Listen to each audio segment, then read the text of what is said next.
All right, Rich Van Tassel here with you. Today is Tuesday, December 29th, 2015. We're giving you the weekly NBA report, last one of 2015. Starting in the Eastern Conference, once again, it is remaining very competitive as teams 1 through 11 are only separated by 6 games. 1 through 10 are all over 500 and at least 3 games over 500. The 11th team is the Washington Wizards, who are 14 and 15. Cleveland is back up to the winning ways. They had a 3 game losing streak. They have now won. They won last night. They're still atop the conference with 20 wins, 9 losses. Atlanta has been playing very well. They finally lost. They were on, I believe it was a 7 game winning streak prior to that, or 6 game winning streak prior to that. They're up to 20 and 13. So they're 4 back in the loss column, however, but have matched the 20 wins. Really been up and down in the Eastern Conference. Chicago's been, on the roller coaster all season long. They had a big Christmas Day win against Oklahoma City. They then lost following it up, but then won again last night. The Boston Celtics, following a 3 game losing streak, they've now won 4 straight, but that 4 straight has still only gotten them to eighth because it is on the heels of a 3 game losing streak. So it's just the way it's going in the Eastern Conference. It's a lot like the West has been in previous years, and that's what you have to notice. Altogether, I'd say probably the most consistent team has been the Toronto Raptors, who are 19 and 13. They're only fifth in the conference, but likewise only 2.5 games out first behind the Cleveland Cavaliers. But I don't really recall Toronto having any, extended losing streaks and extended winning streaks. They've probably won 3 or 4 here and there in a row, but they've really been playing well. Is this the year they're finally going to get out of the first round? We'll have to see. Teams 1 through 8 are only separated by 3 games. So very interested to see what happens the rest of the way in the Eastern Conference. Should be an exciting playoff race. Keeping up with the inconsistency on teams outside of the playoffs, the New York Knicks, they've now lost 4 straight games. They got in 500 with a 3 game winning streak, but they're beginning to struggle. Milwaukee cannot seem to get it together. They are 12 and 20. They've lost to. They're minus 6.1 in their differential. Conversely, the Brooklyn Nets, who are 9 and 22, so not much worse, but still worse than the Milwaukee Bucks, and certainly a team that I didn't have any expectations for in the Brooklyn Nets. I did with the Milwaukee Bucks, are only minus 6.3 in their differential. The New York Knicks at 14 and 18 are only minus 1.9. Philadelphia actually did get their second win of the season, so still an embarrassment, but they did get a win, so you have to make note of that because they should be few and far between this entire season. Moving to the Western Conference, once again, it's the Golden State Warriors. They followed their loss that dropped them to 24 and 1. They've now won 5 straight games. Let's see how long they can keep this current streak going. They're 29 and 1. Absolutely sensational this year, plus 13.5 in their differential. San Antonio, they had a tough Christmas Day loss to Houston. It was on the road. They've still not lost at home this year. They're 18 and 0. Golden State is 15 and 0 at home. They're 27 and 6, blistering pace when you look at it, plus 12.9 in the differential.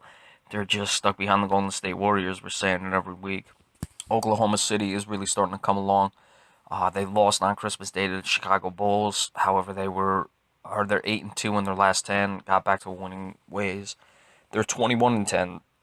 So have the third most wins in the league. They're really starting to figure it out. Russell Westbrook is playing very well, as well as Kevin Durant. They're really starting to take over. I worry about Oklahoma City, as many others do, is if they're just going to be a two-man show. They struggle to run offense. As far as set plays, it's a lot of Kevin Durant and Russell Westbrook going one-on-one. That's something they will have to figure out in the future. I don't think they can win that way. And if they could win that way, they probably would have done it by now. And then we're talking about a championship. They did get there in 2012. The injuries to Russell Westbrook the following year, and then Kevin Durant later on has really sidetracked them. But they're finally healthy this year. I would expect they are not going to trade Kevin Durant. So let's see if this is the year that Oklahoma City can finally cash it in. Los Angeles is on a 3 game winning streak. That's the Clippers, that is. They're 19 and 13. They've been up and down all season long. They are only 10 and 6 at home. Not poor, but certainly better for a team that has championship aspirations. Towards the bottom, you have Utah still clinging to that last spot. They are under 500 at 13 and 16. Only minus 0.2 of a point in their differential. Memphis is up and down as usual. I don't think Memphis. I expected their demise or their fall, even though they're still in the playoff race, was going to come maybe a year or two from now. It looks like it's coming right now. They're really struggling when Tony Allen's on the court. Only one game above 500. The Houston Rockets, I thought they had turned the corner when they got that Christmas Day win against the San Antonio Spurs. However, they then coughed it up with a loss to the Pelicans the next night. I believe it was the 26th. Looking at the teams out of the playoffs right now, Portland has won 2 straight. They're trying to get it back together. This is a team that's been in the playoffs the past few years. They really got to start, winning. It doesn't have to be any advanced streaks or long winning streaks, but they've got to start winning 5 out of 7 games, 8 out of 11 games, things of that nature, to start getting back into the playoff race and get themselves above 500. They're 13-20 right now. I would say, even though Utah is not over 500, if you're expecting to make the playoffs, you've got to try to get to over 500 before your 30th loss. Bare minimum, your 35th loss. This year in the West, it should be all right. 42, 43 wins should get you in, but I still expect one of these teams will be above 500. The 8th spot, New Orleans, they're 10-21. They continue to have a bad year. There's another team. They've got to. I'd look at them. They've got to get to about 18 wins before they get to 25. That's a tall task for a team that's just not got it together this year. Sacramento, it looked like they were maybe making a run. They've now lost 2 straight. Phoenix has lost 5 straight, fired some assistant coaches. So very sloppy at the bottom of the Western Conference. We'll see who can come out with that. It may very well be Utah who gets that 8th spot, but still not even close to halfway down through this. Well, pretty close to halfway down through the season, but still a lot of games left to play.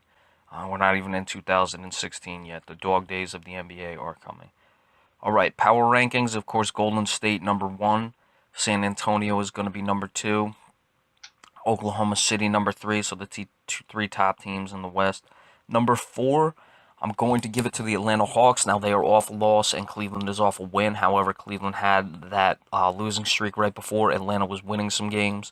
And Atlanta's really starting to come along. They're looking like the team they did last year. So I will give them the number 4 spot. And then the number 5th spot will be Cleveland. Cleveland is looking better with Kyrie Irving. They're gelling. They're starting to come together. We had discussed it. I wasn't surprised to see a possible 3-game losing streak here when you're incorporating a player of Kyrie Irving's caliber back. So it's not like it surprised me. I'm not really down on the Cavaliers, but when you're talking power rankings, you have to factor in a 3-game losing streak as opposed to a 6-game winning streak on the other end that Atlanta had. All right, so that's your weekly NBA report for December 29th, 2015. We will be back later in the week, not on the radio again, but we will see you sometime either Friday or Saturday to give you the game picks for the rest of the week of the NFL season. So thank you very much, and we will see you later.